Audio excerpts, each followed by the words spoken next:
Why would the Memphis Grizzlies even consider trading the face of their franchise, a player they built an entire identity around for nearly 6 years? On January 9th, ESPN reported that the Memphis Grizzlies are entertaining trade offers involving two-time All-Star guard Ja Morant.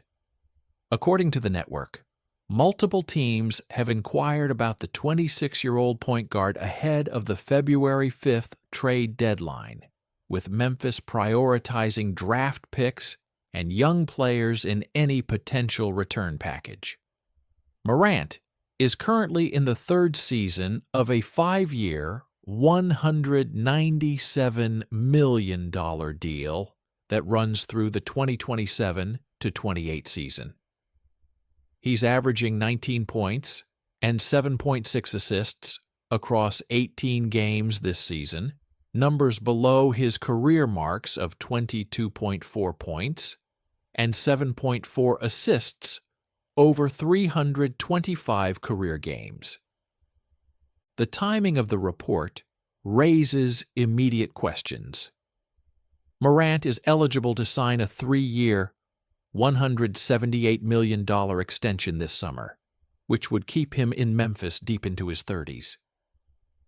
For a franchise that selected him with the second overall pick in the 2019 NBA draft and watched him develop into one of the league's most electrifying talents, exploring trade scenarios seems to contradict everything Memphis has publicly stated about their commitment to building around their star guard. But the report also referenced Morant's disciplinary history, a 1-game suspension for conduct detrimental to the team in November, along with 2 previous bans for incidents involving firearms earlier in his career. That's what the headlines tell you.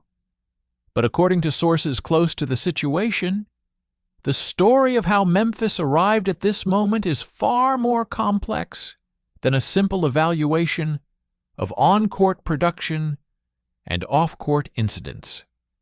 People familiar with the matter say tensions within the Grizzlies organization regarding Morant's future had been quietly building for months, long before any trade discussions became public. According to those briefed on internal deliberations, the front office had been conducting extensive evaluations of the franchise's long-term trajectory, with Morant's situation sitting at the center of increasingly difficult conversations. Sources say these discussions intensified following Morant's November suspension, which reportedly served as a catalyst for broader organizational soul-searching about the team's direction. What hasn't been reported publicly, according to people close to the organization, is that Memphis's front office had grown concerned about more than just Morant's disciplinary issues. Sources say there were ongoing private debates about whether Morant's playing style, explosive, athletic, reliant on blow-by speed and acrobatic finishes, could be sustained over the length of a maximum contract extension that would carry him into his early 30s. People familiar with these discussions describe a front office wrestling with the question of whether to invest $178 million more in a player whose game depended heavily on physical attributes. Behind the scenes, according to those briefed on the situation, there were reportedly ongoing conversations about workload sustainability and the physical demands of Morant's style of play. While he'd been available for 18 games this season, sources say there were private discussions about whether his explosive approach could be maintained over the long term. People familiar with these internal evaluations describe debates about long-term durability without reference to specific medical concerns. The November suspension, according to sources close to the organization, created an unexpected inflection point for these conversations. what was publicly framed as a one-game disciplinary action, reportedly triggered much deeper internal discussions about organizational culture and risk tolerance.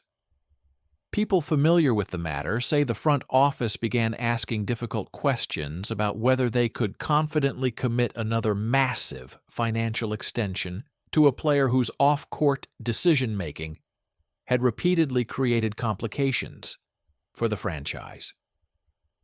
According to those briefed on internal discussions during that period, there was reportedly significant division within the Grizzlies organization about the appropriate response.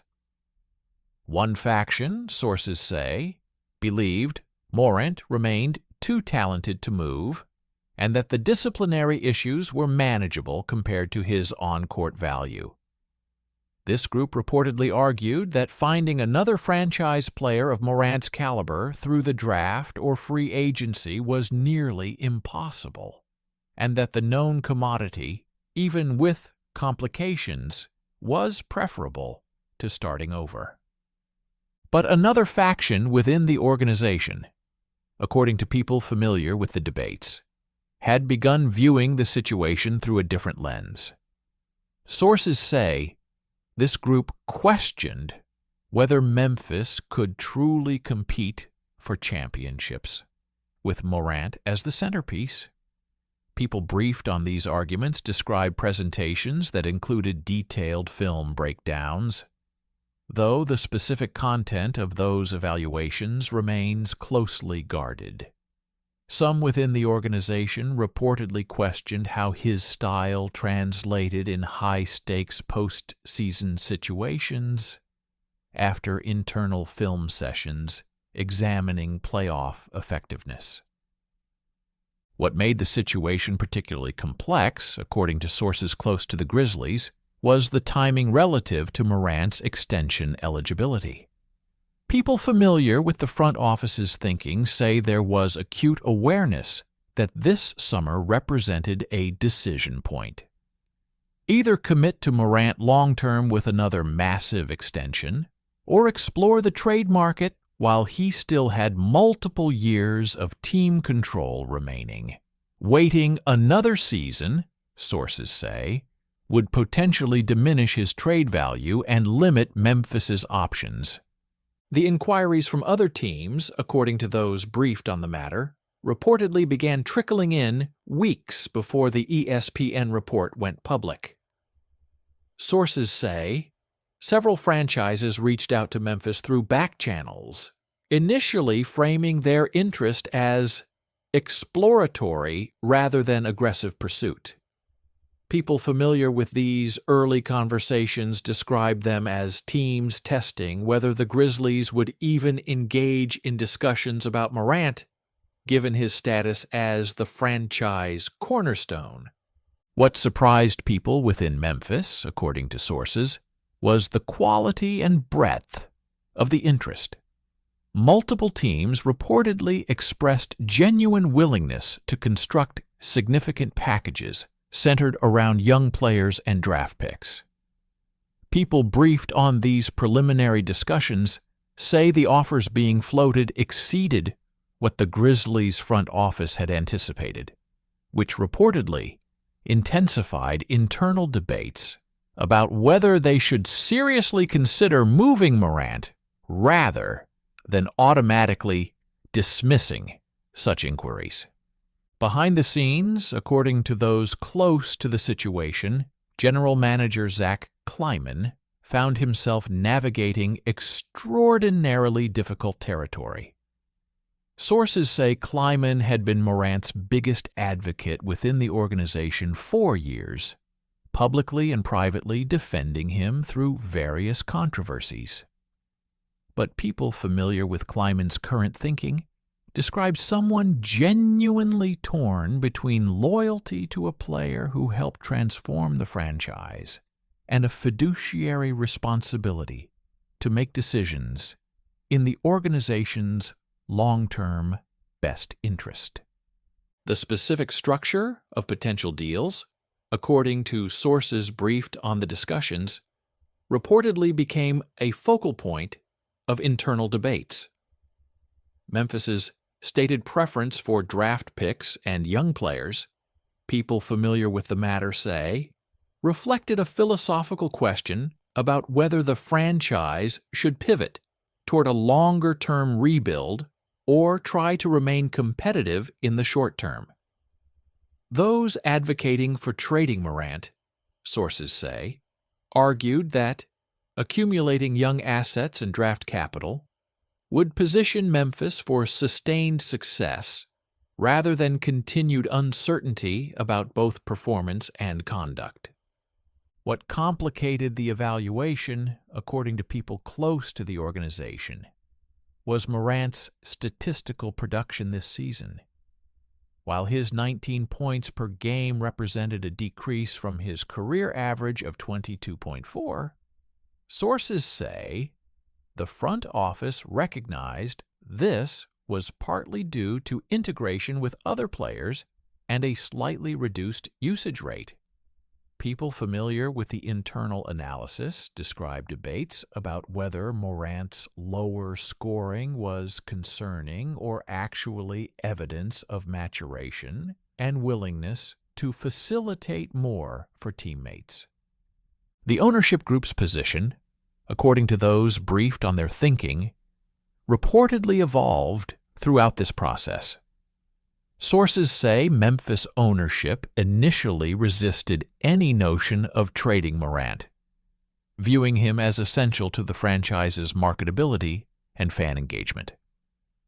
But people familiar with subsequent conversations describe ownership becoming more receptive to at least exploring options.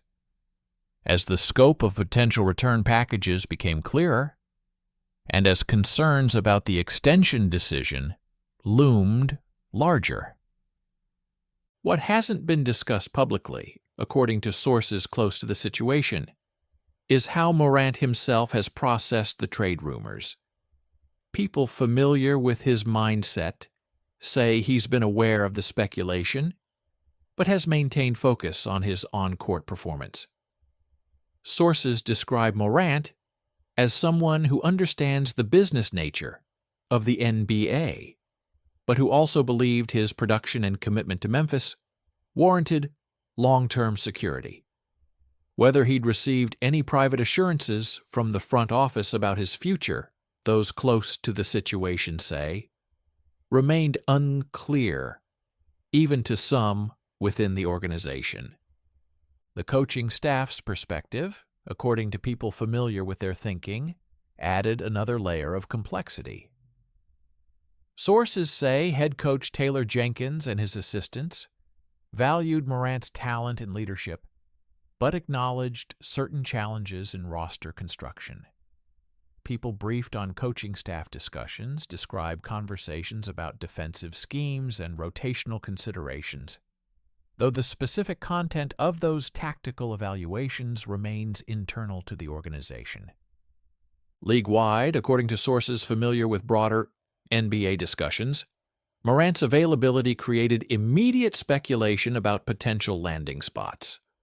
People briefed on early conversations say several teams with established cores but lacking a dynamic lead guard viewed Morant as someone who could elevate their ceiling immediately.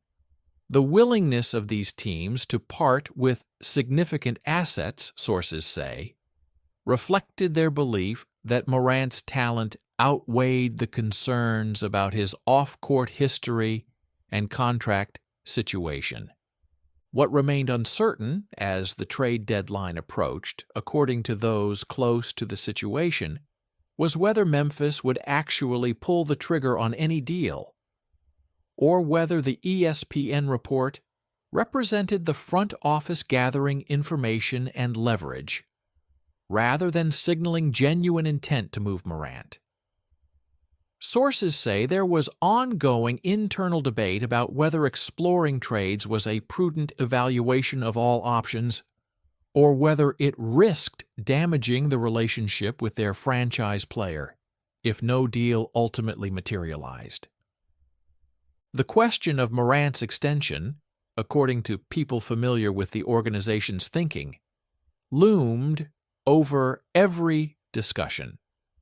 Sources say the front office recognized that if they didn't trade him now and didn't extend him this summer, they'd be facing the same decision with one fewer year of team control and potentially diminished trade value. The pressure to make the right choice, people close to the situation acknowledged, was immense. As the basketball world digested the ESPN report and speculation intensified about Morant's future, one thing became clear. Memphis faced a franchise-defining decision in the coming weeks. Would they commit to the player who electrified their arena and put Memphis basketball back on the national map? Or would they conclude that the combination of off-court concerns, questions about long-term sustainability, and financial implications made moving on the wiser path? Inside the Grizzlies organization, sources say, no one was entirely certain which direction they'd ultimately choose.